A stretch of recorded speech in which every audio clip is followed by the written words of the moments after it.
And hey, Larry, how are you? Good morning. Good to see you. How you doing? What's going on? Well, you What's your tell me. It looks like you, quote, progressives are pulling out all the stops you could think of, you could dig up out of the Constitution wherever to get Trump out of office and keep him out of office permanently. That's the real plan behind all this. So he what do you won't. think should So he won't rise again, like they're driving a stake through the heart of the vampire, never to rise again and challenge them again. That's the real game here. what do you think should be done? What's your view? What would you do if you were had your Let druthers? let his term expire in the normal way. Then, if they want to bring charges because they could after he leaves office, that's a Right. different matter. But to twist and distort the constitutional and on all the precedents and just out of really it's out of vengeance and to make sure he doesn't rise up against him again. I mean that's unfair, Kent.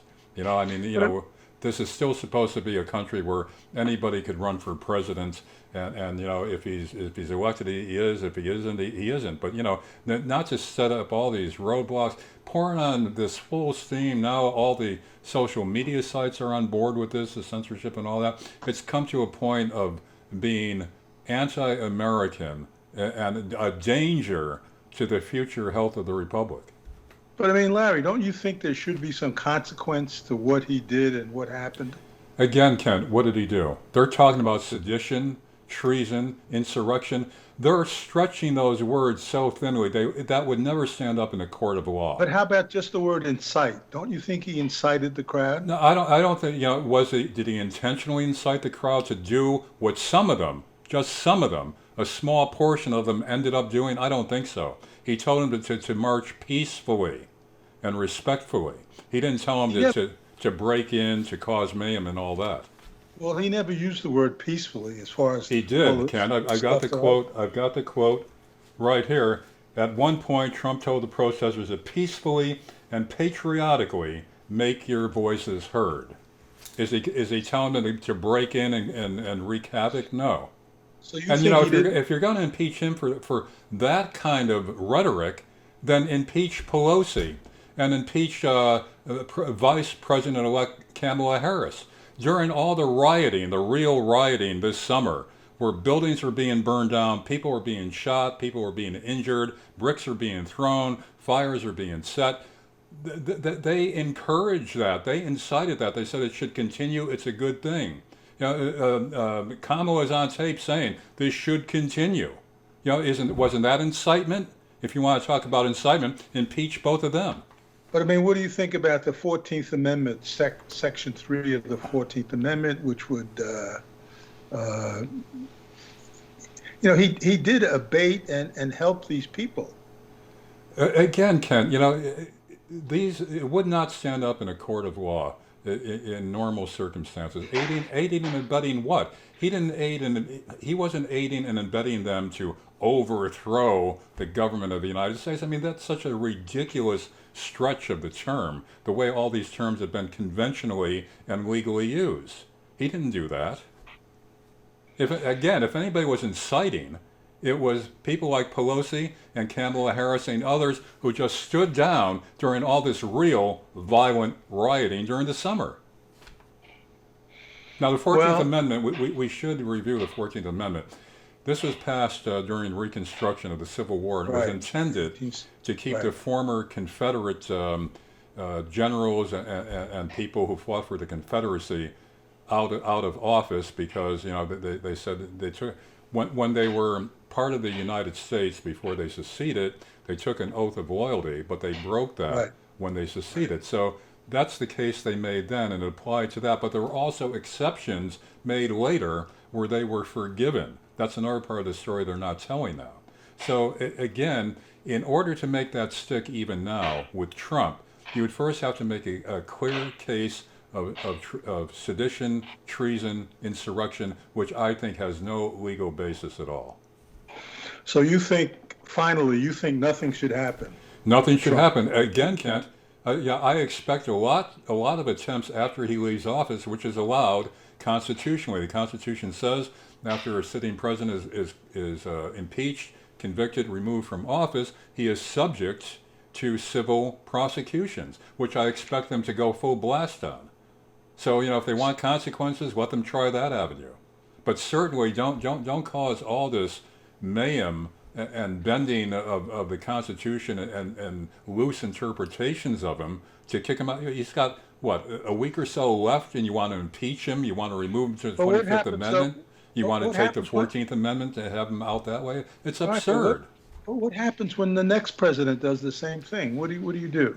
Next president does what? What Trump did.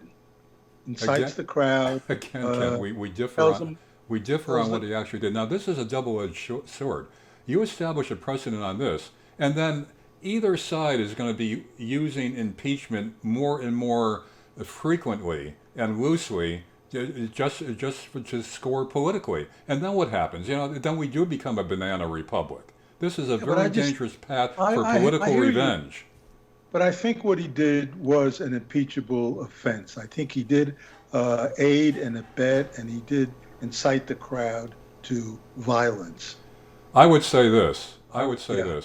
He should have thought this out better, that something like that could happen, even though he wasn't calling for it.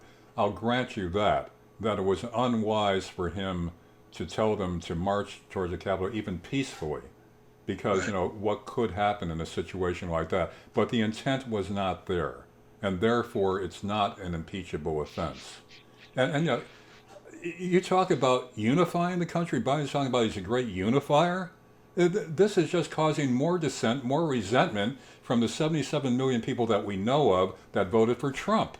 This is just going to cause more conflict. It's not unifying the country. Well, I think you're wrong on that. I mean, there was a poll that came out a few hours ago, actually, an NPR poll that said that 88% of people felt that violence was not the way to go, and they were against what happened on Wednesday. Okay, did the poll also ask them if they applied that same measure of violence not being the way to go during the summer rioting?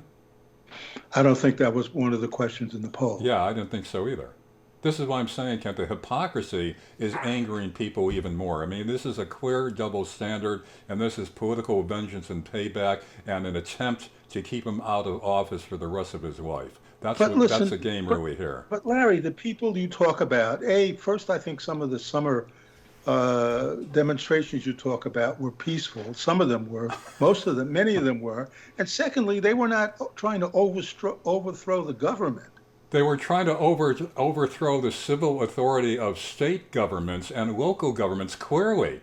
Trying to break into police stations, trying to break into federal courthouses. That's all on video, Ken. You weren't seeing it because you're watching just carefully selected and purged news on CNN and MSNBC, which was not showing that. Look at the tapes and see what actually was going on. What were the people doing on Wednesday? What were they objecting to? What would have been success for them? What was the end game for them? What would have been what they were attempting to do, and what the president wanted them to do was show their presence and put pressure on people inside the building. He didn't call for overthrowing the government. Now, Washington is full of protests like that. In front of Congress, in front of the Supreme Court, they've had protests while the judges were sitting on controversial decisions. This is not at all unprecedented. This is common in Washington. The way they're putting the slant on this, this is politics, not principle. And again, it's a danger, because there's a double-edged sword to this. It could bounce back at them. All right. Well, we disagree. Well, we disagree, but Ken, listen.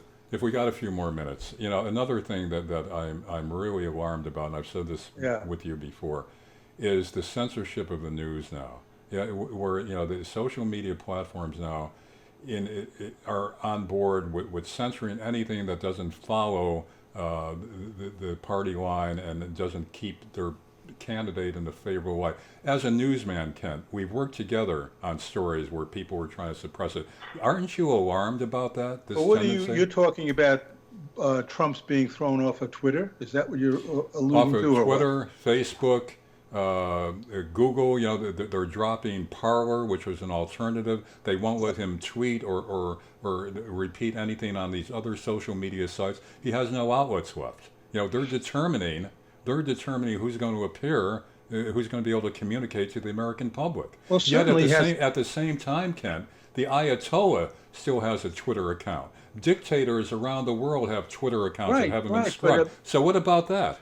well, don't forget. I mean, the Twitter people determined that he had been advocating violence, and That's the key.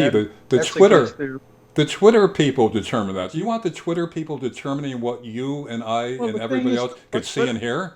but I think it's akin to, isn't it akin to yelling fire in a theater? No, it's And not. No, it's why not. not? Why not? If you're going to apply that standard, you have to arrest all these leaders in these cities where the rioting occurred, where there was real violence, people died, the policemen were injured. Apply that if you want to apply that standard. But they're not. I mean, that would much better apply to those situations than what happened at the Capitol on Wednesday. People are losing all objectivity over there because they hate Trump so much. There's such a vengeance now, witch hunting for Trump. I mean, this is not the American way. Let him leave office. Then, if you want to prosecute him, you're allowed to do that. But don't use all these maneuvers to in his last few days of his presidency to kick him out. I mean, that's just absurd. All right, we disagree. Okay, Ken.